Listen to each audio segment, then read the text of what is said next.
blockchain and how that's actually gonna change over a period of time. So without further ado, I'm gonna talk about our next speakers. So next on the Money Pump, we take a look at the next wave of digital payments.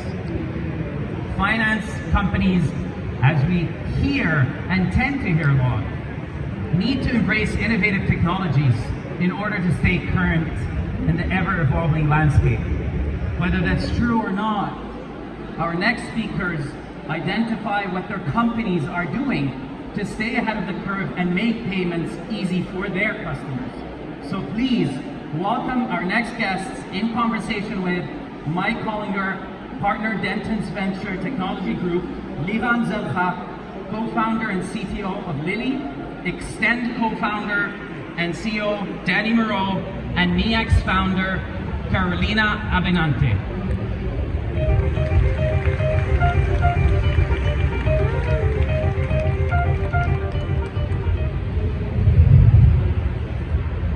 All right, thanks everybody.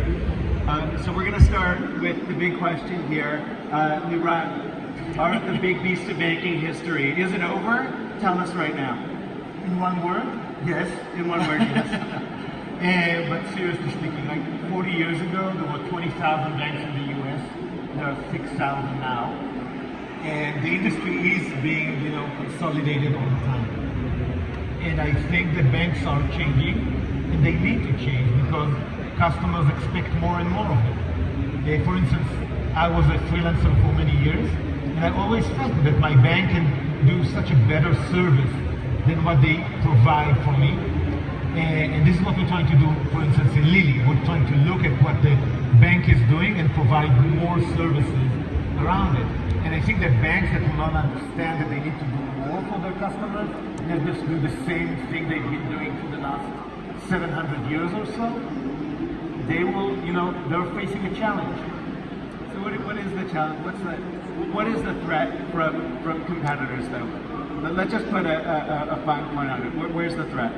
What is the threat? You're going to lose the best customers you have. Okay.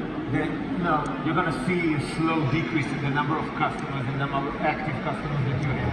You're going to have harder time launching new products. And eventually, someone will eat your lunch. So I would say, to extent, we agree completely with that, except that rather than trying to tear it down, we're here to support the existing banks. We agree that banks need help.